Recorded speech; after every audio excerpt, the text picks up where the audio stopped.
Hello mga finding! Welcome sa ating new adventure na naman dito sa mundo ng aking video. Ang ating topic for today ay kukuha tayo ng NBI clearance. Renewal po ito mga finding. So kung makikita ninyo sa video ay sobrang haba po talaga ng pila nang dumating ako sa UN as United Nations kung saan magre-renew ng ating NBI clearance. So ang gawin nyo mga finding para hindi po kayo ma-hassle.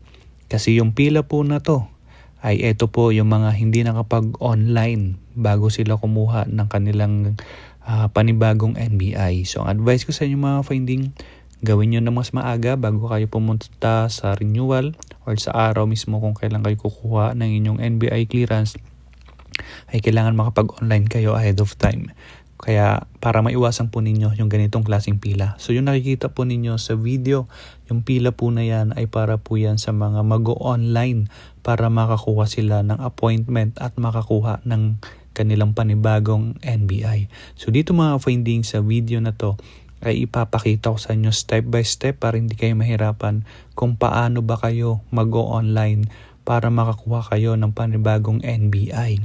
So dito mga finding ay ipapakita ko sa inyo kung paano ba talaga maiiwasan yung ganitong klaseng pila para pagdating po ninyo sa NBI mismo ay diretso na po kayo sa releasing at hindi nyo na po mararanasan yung ganitong klaseng pila kasi nakapag-online na po kayo. So dito mga finding ay ipapakita ko sa inyo. So yan ay meron nga dyan mga QR code kapag hindi kayo nakapag-online. So ipapakita ko sa inyo mga finding, buksan lang po ninyo yung Google at search lang po ninyo yung NBI online clearance. And then i-click lang po ninyo yung renew NBI clearance and click lang po ninyo yung proceed. Pagka-click po ng proceed ay click lang po natin yung agree. And then close lang po natin yan at nakalagay po dyan yung mga kailangan natin dalhin. And close lang po natin yan. And then next po, after po natin i-close yan, i-click lang po natin yung NBI clearance online renewal. And next natin i-click po yan. After po natin siya i-click ay ito po yung lalabas. So yung NBI number po natin or yung ID is makikita po yan dun sa lumang ID na sa lumang NBI clearance po natin. At ilagay po dyan yung mobile number, yung first name, last name, middle initial, and birthday po natin. Then after dyan, ay click lang po natin is yung verify. And then pagkatapos po natin i-verify, ito po yung next. Meron po dyan selection. I-click lang po natin yung select. At meron po dyan iba't ibang option na lalabas. And then after dyan, ay i-click lang po nga natin yung either yung mother's information or gagamitin yung mobile number mo o yung email address na gagamitin para sa pag-registration. And then after dyan, ay boom. Ito na yung mangyayari sa inyo. Yung inyong NBI is ito na. Ito na yung itsura na inyong panibagong NBI clearance. And then after dyan, ay makikita ninyo. And then after dyan, ay click lang po natin dyan yung may check na blue. And then click lang po natin is yung continue. And then after dyan, pagka-continue mga finding ay ito na. So either babayaran nyo o magbabayad kayo ng door-to-door delivery para sa inyong NBI clearance para hindi na kayo pumunta doon.